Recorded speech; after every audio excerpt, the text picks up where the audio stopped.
Hello, everybody. Good morning. Another day here in the countryside of England, and also for anybody that speaks English. Here we are to talk about Allan Kardec and to read the book. Oh, sorry, company again. Every day now we have company. Looks like somebody got really. Yes. Can I do this, please? Yes.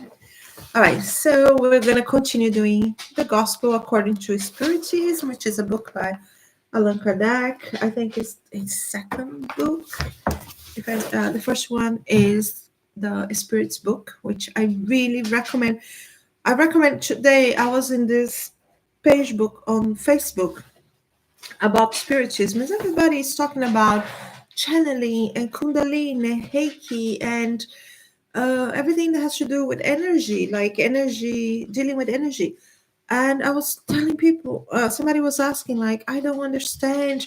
There's many categories of spiritualism here, spiritism. And I was like, no matter what you do, no matter if you are Reiki master, if you, whatever you are, if you don't understand this, the basis of spiritism, you're missing part. You understand how to deal with energies, but you don't understand what this energy is coming from, what's happening, why spirits sometimes try to take your energy and all that. So it's very important. This is the basis of everything. And even though I'm talking like that, I can assure you that doesn't go against God and Jesus creations. In fact, this studying this doctrine, this philosophy, will explain to many about things about Jesus that we kind of understand, or there's not a study, the archaeological study that can really explain certain things, or the church cannot even explain certain things. It's all here. It's all in Allan Kardec. So I really do recommend anybody that does any, even like tarot reader, or you need to know that. You need to know what you're dealing with, right? So without delay, let's go start. It's really cold here, as you can see. I'm so sorry. Let me just have a sip.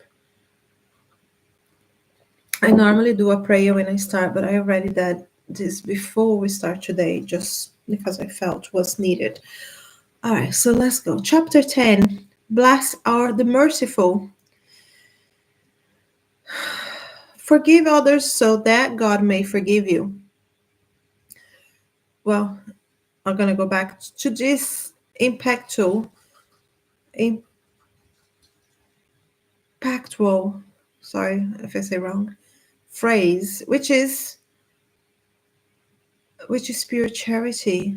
For you to expect to be forgotten by God, by Jesus, you need to forgive others, because um, we are the same. We are the same. So forgive yourself. You need to forgive the others, the people around you, the people that hurt you, and the people that you hurt, the people that was disrespectful you, and the people that you disrespect without even maybe knowing. Because sometimes we do things to other people we don't even realize, and then later we're like, oh wow, okay, I done, maybe, it's not baby. Try to forgive and forget and apologize, and it's hard. It's the hardest thing we do here on earth. Anyways, let's continue. Blessed are the merciful, for they shall obtain mercy. This is Matthew 5:7. For each ye forgive men their trespass, your heavenly Father will also forgive you. But if you yet forget no man their trespass, neither will the Father forgive you your trespass. Matthew chapter 6, 14, 15. Moreover, if the brother shall trespass against thee, go and tell him his fault, because then, and him alone, if he shall hear, the thou hast gained the brother. Then came to Pete to him, and say, Lord, how often shall my brother sin against me, and I forgive him? 7 times. No, that's the question. 7 times?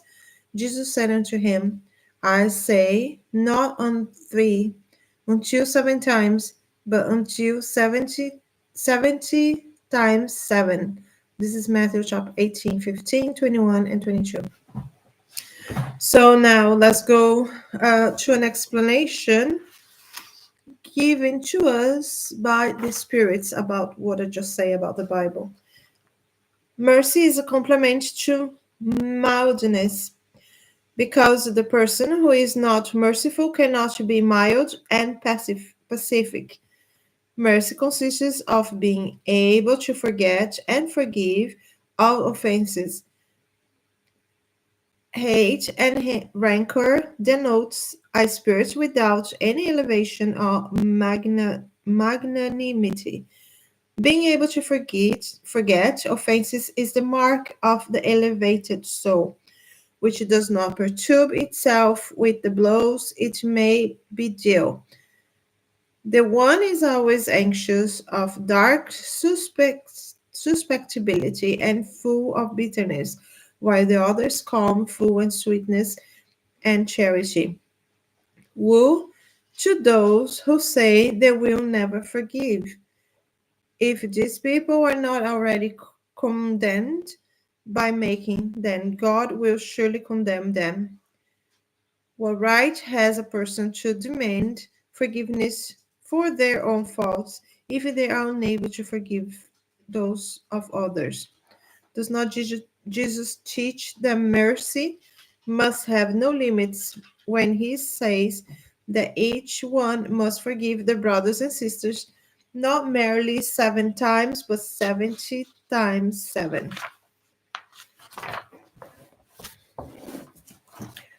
However, there are two very different ways of forgiving. The first is noble and great, truly generous without any hidden thoughts, which delicately avoids hurting and self-esteem and susceptibility of adversary, even when that same adversary has no justification for his or her acts. The second one, the second on other hand, is when some of who has been offended or thinks they have been offended imposes humiliating conditions on the supposed adversary, making feel the weight of the pardon, which can only cause further irritation instead of calming. Where upon offering a hand, sorry guys, let me just get this book better.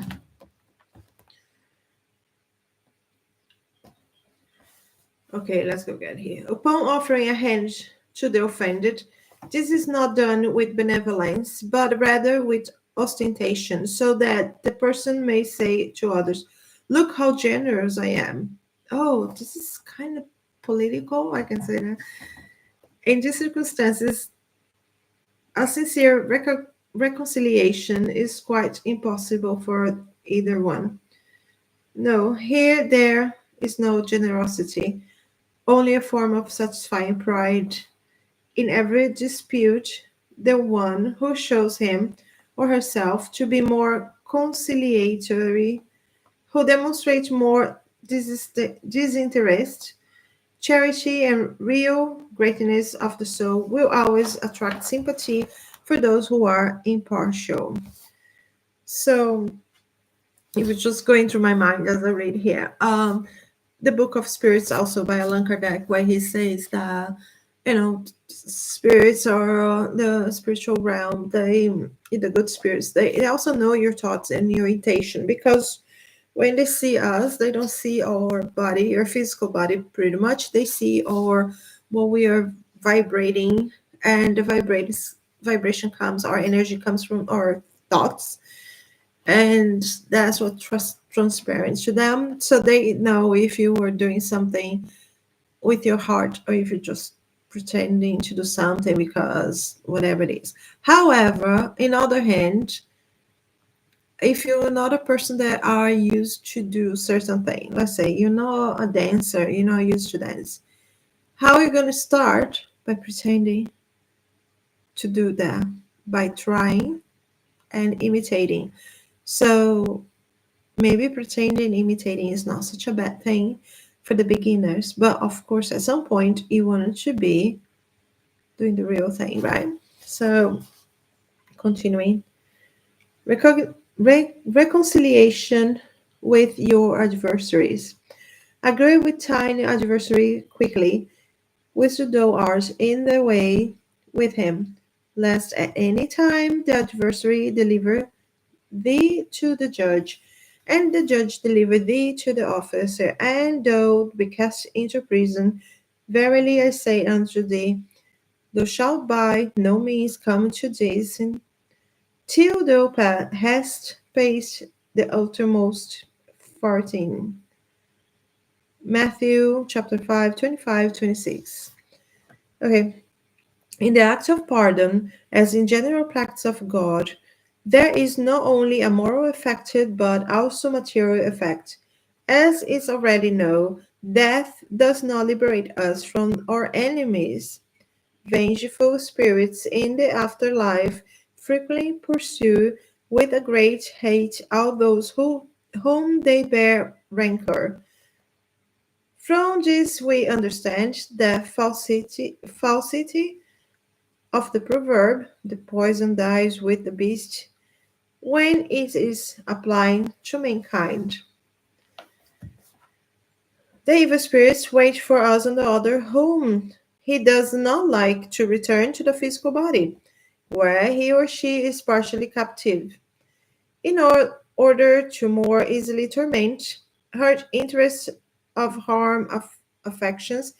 The cause of the majority of cases of obsession lies within this fact, especially those whose case which present some gravity, such as subjugations and possessions. The person who is either obsessed or possessed in almost always a victim of vengeance. The motive will be found in the past lives, in which the one who is suffering gave cause for these results. God allowed this to happen in order to punish the evil which was originally committed. Or is this not case? If this is not the case, for the lack of indulgence, sorry, or charity taught to refuse to grant a pardon. Consequently, from the point of view of future tranquility, it is important to each person makes amends for all grievances which may have been caused to neighbors as soon as possible. Before that reach us, it is necessary that we pardon all our enemies, thereby eradicating all motives for dissension, as well as all causes of ulterior animosity. In this manner, it is quite possible to make a friend in the next world, or of an enemy of this world, at least all those who proceed in this manner put themselves on the right side of the law. God will not consent to anyone who has pardon being made to suffer from vengeance. When Jesus recommends that we should reconcile ourselves with adversaries as soon as possible, this is not merely with the object of pacifying any discords during the actual existence, but principally to avoid their perpetuation in the future life. Jesus said, no one can leave this prison until the last cent of their debt has been paid. That is to say, no one, not until God's justice has been completely satisfied. Okay, I will do a long explanation, even though this is an explanation. So, as spiritists, we believe in the afterlife, and we believe in reincarnation. The afterlife being when you die, you go somewhere, your spirit goes somewhere, your body stays here, and reincarnation being you return here for another life. When you return here, usually they're gonna put people that you had problems in the past life near you as your family. So let's say, or your friends or close relatives. Let's say, for example, on the past life you kill somebody. You might return to the next life as the daughter or the son of the person you kill, or vice versa. You might be the parent and they come as a child for you to learn to love this person. Um, that kind of, I'm just saying really quickly, very superficial. That kind of explain a lot of children that don't get along with the parents and vice versa. That has a lot of problems.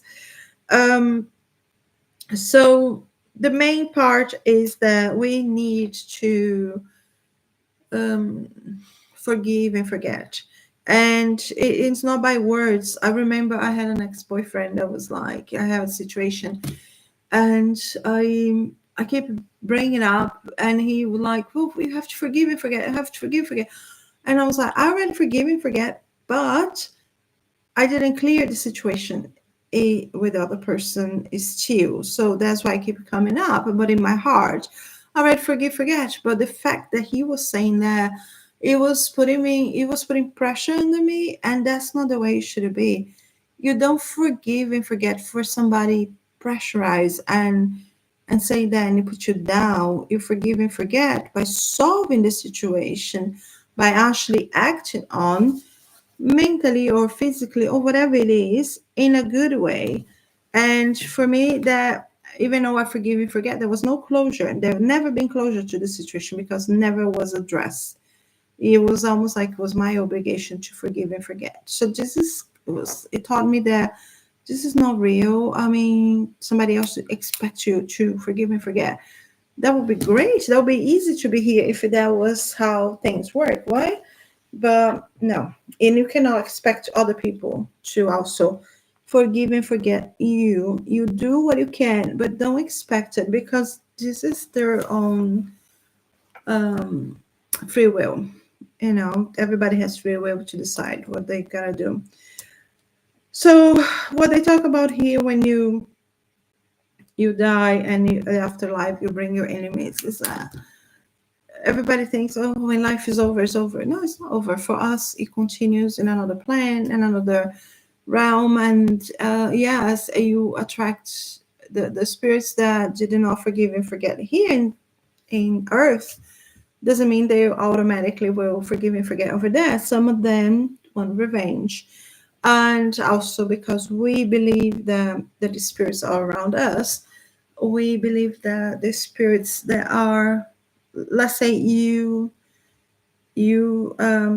have problems with a spirit in the afterlife, something from past lives that were never being dealt with, never you never reach a forgiveness or anything, and you reincarnate here on earth, and this spirit that is still anxious about you will be around you and will be influencing things you do. And a lot of times things don't go well in your life because you have this sublimation or this energy around you that is making you fail. And that is when they call obsession, if it gets to the point that you cannot live life because somebody is.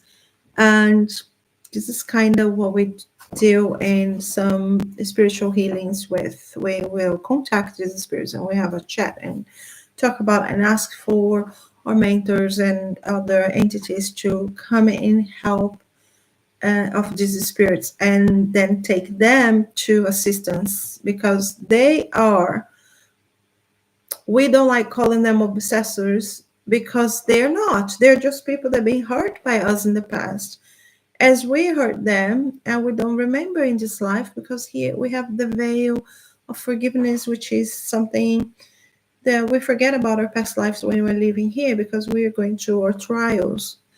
If that makes sense, is basically I'm compressing so much information in a little, but basically it's that we're here to, without knowing what we've done, try to put everything in place, learn not by reading, but learn by feeling in our hearts. That's why we don't know what we're doing because we have to do by feeling and not by, oh, I'm here to do this and that. And this is why we live in this planet. And when we die, we go find out what we how we done, good or bad or wrong. But basically, try to be good. That's what I'm trying to say. All right, a lot of information. Even I don't think it makes sense right now, but I hope I do. And I'll see you here again next Tuesday, hopefully. If not, I will do the video later. And thanks so much for being here. Have a good week and see you soon. Bye.